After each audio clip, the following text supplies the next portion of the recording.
Maka saya itu ketawa kalau ada orang sombong menyuruh orang-orang supaya kembali ke Al-Quranul Karim. Kita harus kembali kepada Quran, tidak usah mendengarkan kiai, terus ke Quran langsung. Itu panutan kita.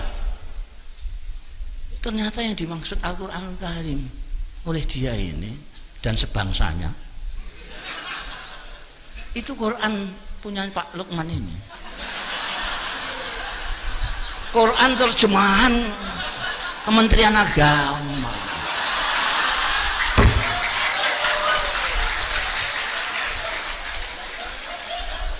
Udah bisa. Jangan terlalu sombong. Kamu sendiri ya ngerti Quran, kok ngajak orang awam untuk melihat Quran.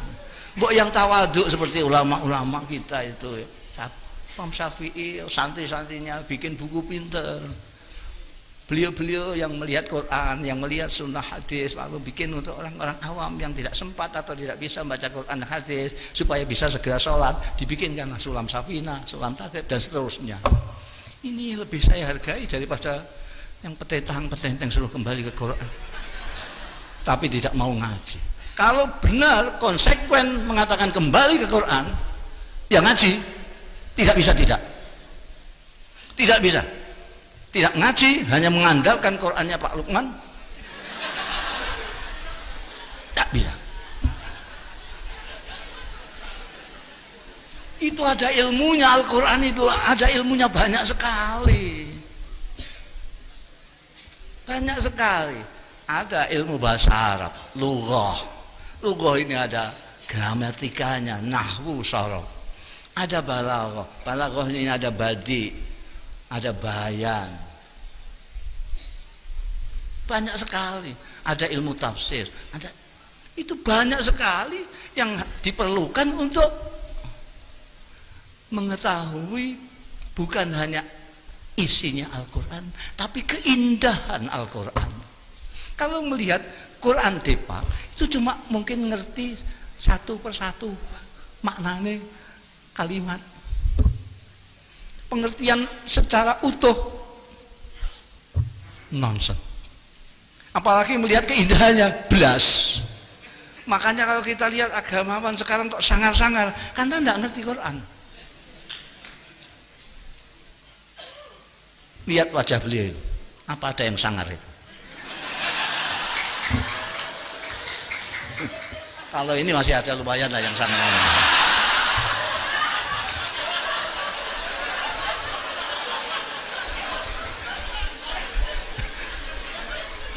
Wajah sangar dan tidak sangar itu ada korelasinya dengan pemahaman dan apresiasi tentang keindahan Al-Quran.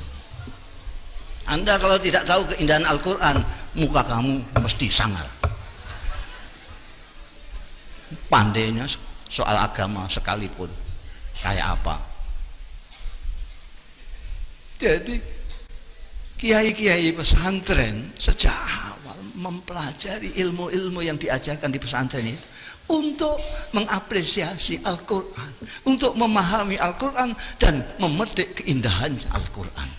Karena itu di pesantren tidak ada pengajaran tapi juga pendidikan. Diajar olah dengan taklim akal pikirannya, tapi oleh tarbiyah dan pendidikan dengan itu tadi yang disebut Pak Menteri sebagai rasa.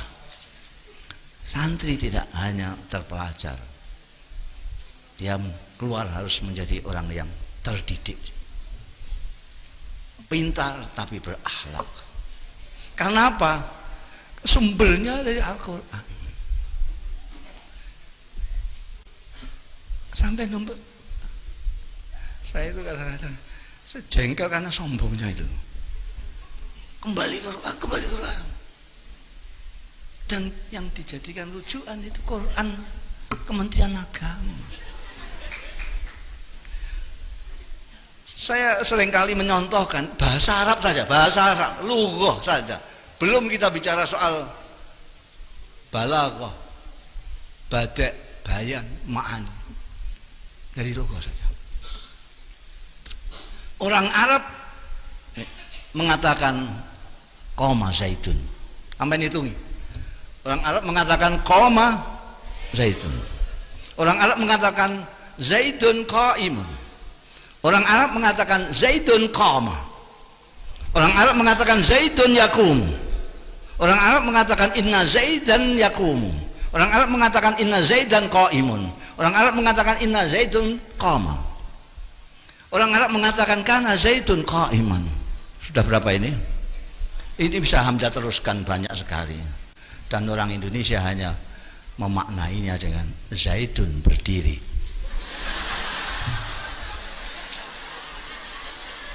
Berapa nuansa makna yang hilang di sana. Ini baru dari lafaz. Itu enggak, orang sembrono mengatakan ngerti Quran itu harus ngaji yang lama, harus ngaji yang lama.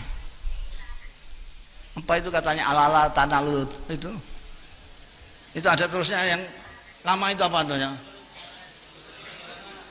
Watuli zamani. Oh jadi Ustadz kemarin sore sudah ngajak orang kembali ke Quran. Ya asli nggak ngerti Quran. Banyak yang harus kita pelajari. Itu ada sastrawan dari Mesir itu, Aku Irawan. Itu tidak berani dia bilang kembali ke Quran, tidak berani. Dia ngerti betul seberapa tingginya kesusahan Al-Quran itu oleh ahli bahasa Arab, oleh orang Arab sendiri yang ahli tentang syair maupun nazar, syair atau prosa. Itu sampai sekarang tidak ada. Tantangan Al-Quran sampai sekarang ini terbuka terus. Zaman milenial, zaman medsos, zaman apa namanya elektronik dan segala macam, zaman ilmu pengetahuan modern, ini masih terbuka. In kuntum fi raibin mimma nazal ala abdina faktu bi suratin min. Masih terbuka sekarang. Tidak ada. Terutama karena bagaimana membedakan antara nuansanya ini. Kalau orang yang nggak tahu, orang awam baca Quran ini kok pengulangan terus menerus saja. Ini Nabi Musa lagi, ini Nabi Musa lagi, ini ya Nabi. Mesti bingung dia nggak ngerti sastra nggak apa. Mesti bingung. Ini maksudnya apa terus saja. Tapi kalau yang ngerti sastra dia tahu kenapa di sini diulang di sini pada waktu makomnya begini, kenapa ini di sini begini. Dan ini yang kemudian oleh kiai-kiai pesantren diajarkan sejak alatnya. Tujuan pertamanya adalah untuk mengapresiasi, memahami isi Al-Quran dan mengapresiasi keindahan Al-Quranul Karim. Itu awalnya. Maka tadi Kiai Azaim mengatakan bahwa kiai-kiai di sini sastrawan semua. Betul. Sastrawan semua. Mereka menguasai balaghah. Ilmu sastra mereka kuasai. Mungkin yang mereka tidak begitu kuasai adalah bahasa Indonesia. Makanya tadi syairnya saya nggak paham itu bahasa Perancis.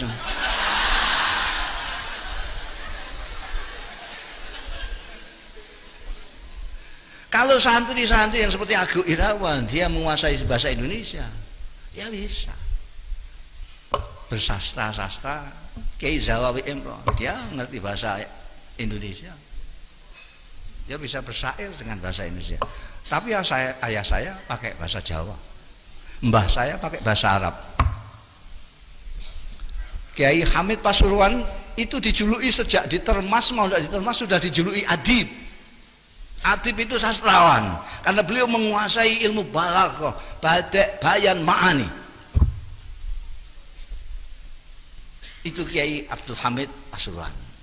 Cuma kemudian yang apa namanya yang lebih mendominasi wacana masyarakat itu ada kewalian beliau. Jadi kesusastraannya hilang. Sama Kiai As'ad ini sebetulnya sastrawan, tapi karena kewaliannya sastranya hilang. Orang tidak menyangka kalau beliau sastrawan karena ketutupan dengan kewaliannya. Kiai Hamid juga begitu, betulnya sastrawan, punya buku dewan kumpulan puisi,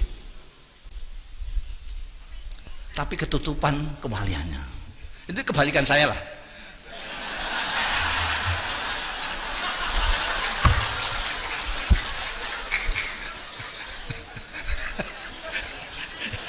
Saya baru separuh ngomong sampai sudah ketawa itu. Kalau orang Jawa mengatakan Anda itu limpat. Limpat seprapat tamat sudah. Iya. Jadi seperti Syekh Abdul Qadir Al-Jalani, dia menguasai 12 disiplin ilmu. Tapi beliau terkenal sebagai Sultanul Aulia. Jadi sebetulnya gitu. Jadi kiai-kiai beliau ini sastrawannya ketutupan. Tapi pasti, apakah dengan menggunakan bahasa Arab, bahasa Jawa, Kiai Ali Maksum membuat syair yang luar biasa indah. Hadratus Syekh Hasyim Asy'ari, konon beliau bisa seperti penyair Arab, bisa bersair secara irtijalan, improvisasi. Di sini saya belum pernah tahu orang yang penyair Indonesia yang bisa improvisasi. Ada yang agak mendekati itu, Sosiawan Lea, ada enggak? Ada, Sosiawan Lea ada. Mana orangnya? Dia itu pagi tadi sampai bilang saya bikinkan syair untuk nanti malam. Dia apa temanya? Sastra pesantren. Dia udah bisa bikin. Tapi yang irtijalan itu hampir tidak ada. Jadi ngomong biasa gini lalu bersair. Kalau orang Arab biasa itu. Sayyidina Umar bin Khattab, Sayyidina Ali biasa. Sayyidatina Aisyah biasa. Ngendikan terus bersair biasa. Tapi di sini saya belum pernah lihat. Agak mengkek-mengkek sosial itu. Sosial itu. Sehari sebelumnya biasa. Kalau bangsa aku ya sebulan lah lama itu. Jadi apa namanya, di pesantren itu memang diajarkan sastra. Ada yang hanya untuk memahami dan mengapresiasi keindahan Al-Quran, ada yang kemudian karena kiainya kreatif digunakan sendiri untuk menciptakan. Maka Anda akan lihat banyak dari dulu kiai mempunyai syair-syair. Bahkan ini sayang yang sebetulnya dulu siap untuk mencarikan puisi-puisinya Hadratus Syekh Hasyim Asy'ari itu cucunya Kiai Isom, tapi Kiai Isom dipundhut Allah Ta'ala muda. Jadi belum ketemu sudah kapundhut. Sekarang nggak ada lagi yang senang dengan maktabah dan mau mencari. Itu ada. Jadi dulu Kiai Hasyim dengan siapa, dengan Kiai siapa, kalau tidak cocok soal apa, itu ditulis dalam puisi, dalam syair. Sehingga orang yang nggak ngerti sastra, hanya ngerti nahwu sorab bloko-bloko itu, tidak akan paham. Santri-santri nggak paham kalau kiainya sedang bertengkar, berbeda pendapat, tidak tahu. Itu pertama menyembunyikan perbedaan mereka supaya santri tidak menganggap permusuhan. Karena kadang-kadang kiai itu berbeda pendapat, santrinya menganggap bermusuhan. Saking hati-hatinya mereka lalu menggunakan syair. Pendapatku begini-begini, kalau pendapatmu begitu terserah kamu, tapi tunjukkan dalilmu. Itu pakai syair. Kalau sekarang kan enggak. Ini berkelahi, anak buahnya disuruh ikut-ikut berkelahi.